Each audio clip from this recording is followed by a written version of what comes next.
Bonjour Sybille. Bonjour Christelle.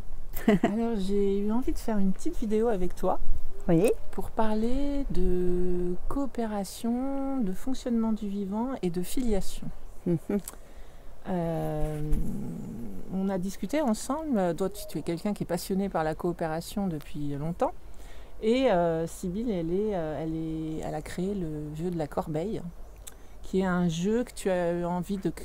Ça t'est venu en fait d'avoir envie de montrer aux gens qu'est-ce qui se passait dans le système financier, dans le système monétaire, quelles étaient les forces en jeu et comment en fait l'argent, monnaie rare, comment en fait elle rendait les gens complètement hystériques et fous et comment ça rendait d'une manière générale une société de compétition, de se battre pour avoir de l'argent, etc. Donc tu as créé comme une espèce de pédagogie en fait.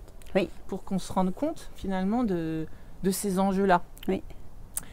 Et donc aujourd'hui, on ne va pas parler spécifiquement de ce jeu-là, mais ce qui nous intéresse aujourd'hui, c'est de regarder en fait comment ça se fait que quand un créateur d'un outil ou d'un concept ou d'une formation crée quelque chose, parfois ce commun, c'est mis au commun.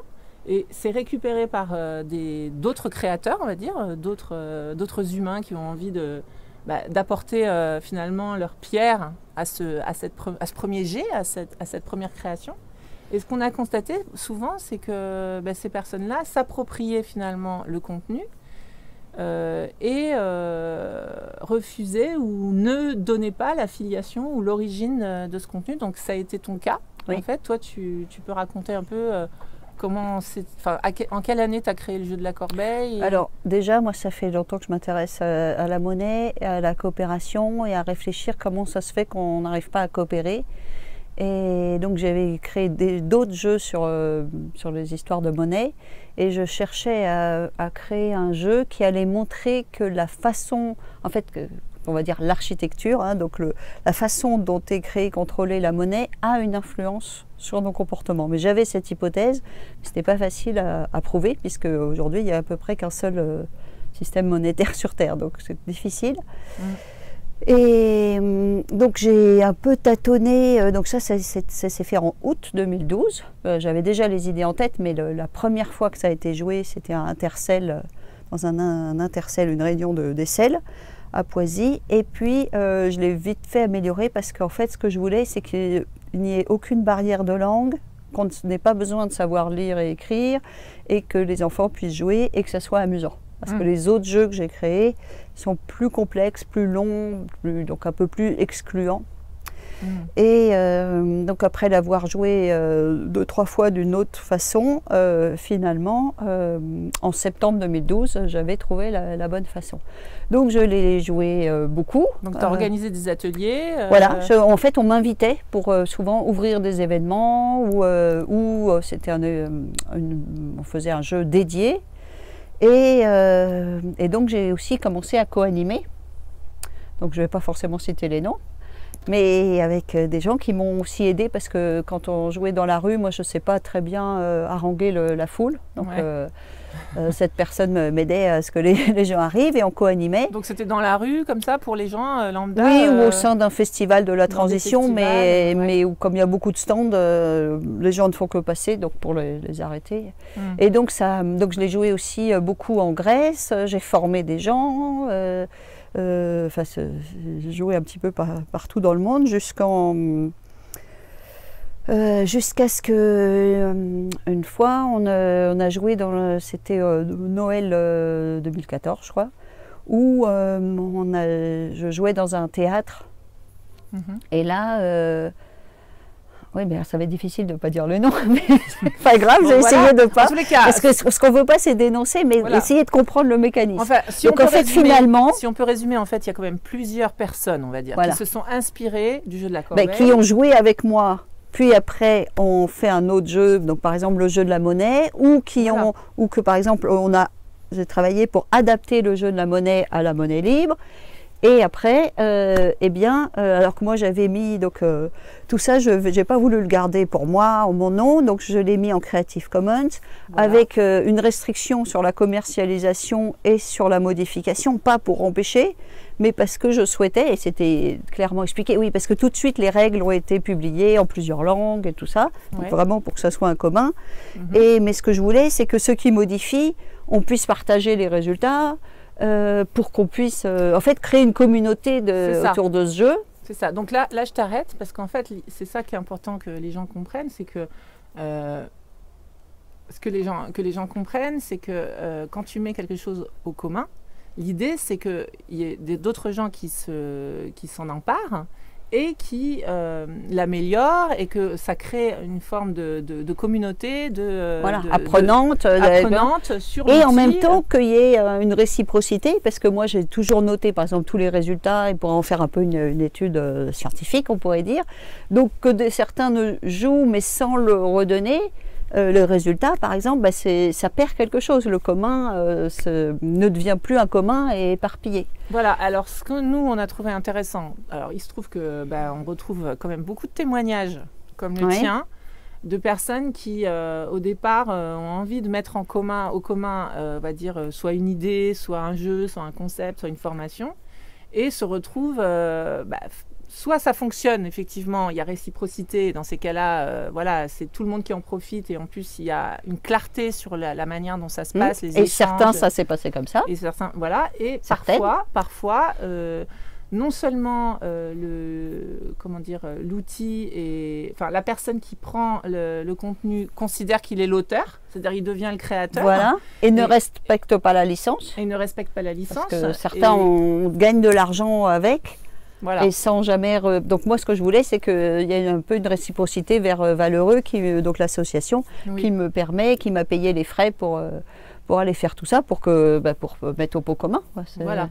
Donc là, ce qui se passe dans ces moments-là, c'est que non seulement il y a rupture de la filiation, de la source, mais en plus, il y a énergétiquement, c'est comme si finalement, en te rétribuant pas, en redonnant pas une partie, par exemple, des revenus du nouveau jeu qui ne porte plus le nom original, en oubliant d'honorer finalement la source, cette source s'appauvrit.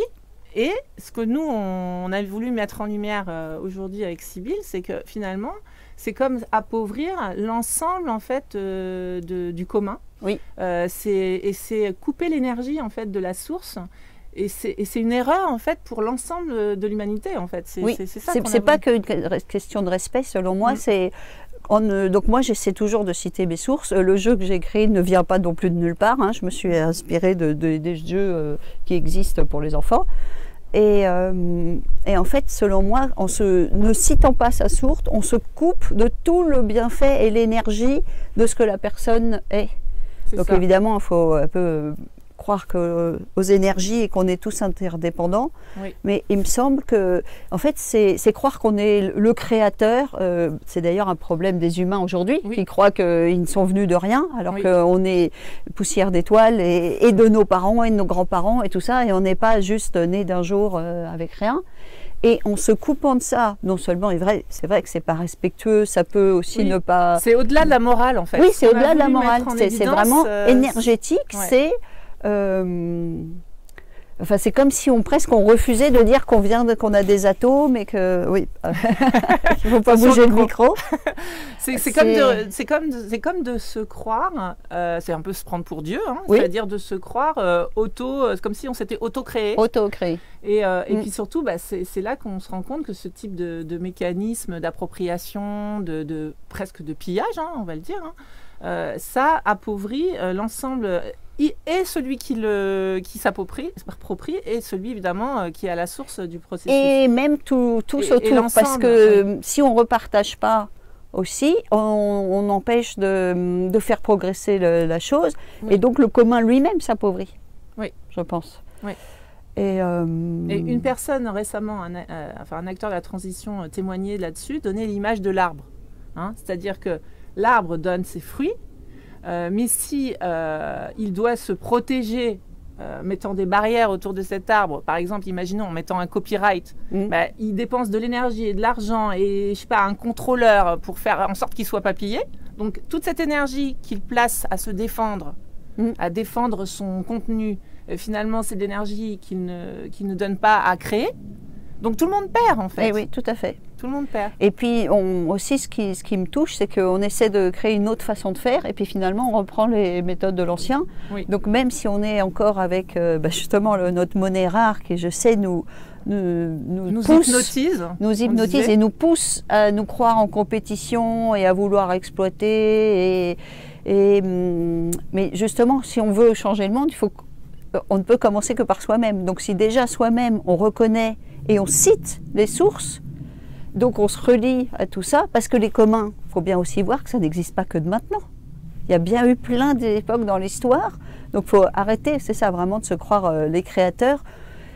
Après, c'est vrai que les idées sont dans l'air, donc c'est pas une question de s'approprier les idées, de les fermer. Oui. C'est de... Non, c'est le mouvement. Ça me fait penser à un mouvement. En fait, c'est un flux du vivant, c'est-à-dire tu donnes et il y a donner et il y a recevoir. Voilà. Or, quand tu prends un contenu d'un créateur, c'est pour ça qu'on a appelé ça les licences, les Creative Commons, c'est-à-dire ce que tu crées est mis au commun. Après, avec différentes... chaque créateur a le droit de dire je donne mais je veux pas que ce soit commercialisé, ou je donne complètement et vous en faites ce que vous voulez. Chacun peut régler sa manière de contribuer en fait. Mais moi ce que je trouve important de regarder, c'est ce donner et recevoir. À partir du moment où on coupe ça, en fait c'est couper du vivant quoi. Exactement, tout à fait. Et c'est donc se couper même de l'abondance quelque part. Oui, tout à fait.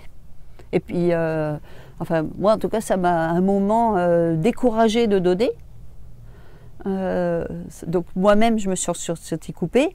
Et après j'ai été beaucoup plus profond en moi-même, parce qu'évidemment j'aurais pu attaquer ces personnes. Parce que entre se faire de l'argent avec la licence, je ne le dis pas, ou changer de licence sans me le dire, et que même après finalement ne toujours pas accepter l'affiliation, alors que le GitHub le permet de montrer qu'on est un fork, et puis il n'y a pas de souci. Enfin, finalement, alors ça n'enlève rien à personne. Là, tu parles chinois à plein de gens, c'est-à-dire qu'après, il y a tout un système d'utilisation en fait, du contenu.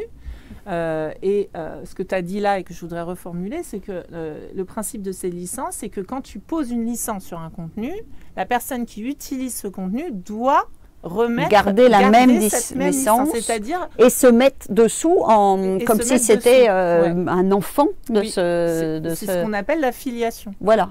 Et donc en informatique, ça s'appelle un fork, une fourche, mais c'est la même chose. C'est que on se met dessous et on reconnaît celui qui a. Par moments, c'est pas évident. Par exemple, moi, c'est pas évident de reconnaître tous les jeux, même si je parle du Monopoly et tout ça, mais c'est vrai qu'il n'y a pas un endroit où on peut aller écrire partout où c'est encore quelque chose qui est encore à construire, à mon avis, à améliorer.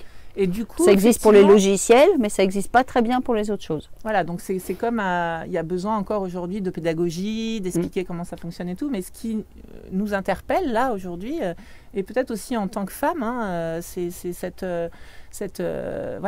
quand on parle d'économie du don, etc., on sait très bien que dans nos discussions, on s'est rendu compte qu'il y avait énormément de femmes qui n'étaient pas reconnues, par exemple, pour l'affiliation d'être à l'origine de plein d'inventions, de plein de choses qui ont servi à l'humanité. Et on se disait, c'est étonnant parce que finalement, il y a quelque chose de l'ordre un peu comme on traite la nature en ce moment. La nature qui est quand même un élément féminin, symbolique, qui est vraiment dans cette posture d'abondance, de générosité.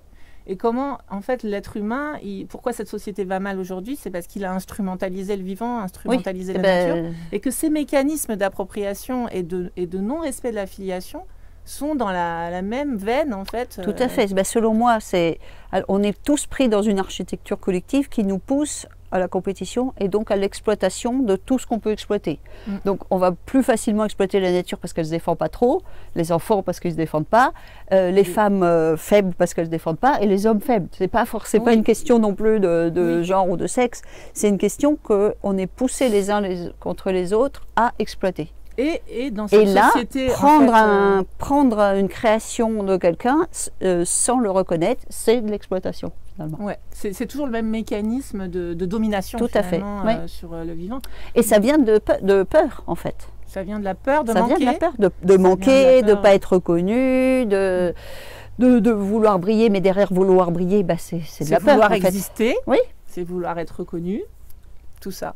Donc là, ça nous semblait important de pointer ces choses-là, plutôt, enfin, quelque part, pas forcément pour les dénoncer, parce que maintenant tout le monde Non. sait que ça existe. Plutôt pour Mais- un appel à la vigilance, Oui, un appel à soi-même, chacun avec soi. Est-ce que je cite bien mes sources? Est-ce que je suis en train de m'approprier? Donc on parle de plagiat dans les livres ou des choses comme ça et on se moque des autres, mais est-ce que soi-même, à sa propre échelle, est-ce qu'on est bien en reconnaissance, même vis-à-vis de ses parents, ses Tout à grands-parents? fait. Parce que moi je vois aussi tout ce qu'on fait de mal à la mère terre.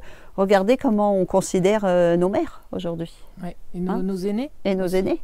Donc Cette- pour moi c'est tout de la même dynamique. C'est se croire qu'on s'est fait tout seul. qu'on est à l'origine de nous. Oui.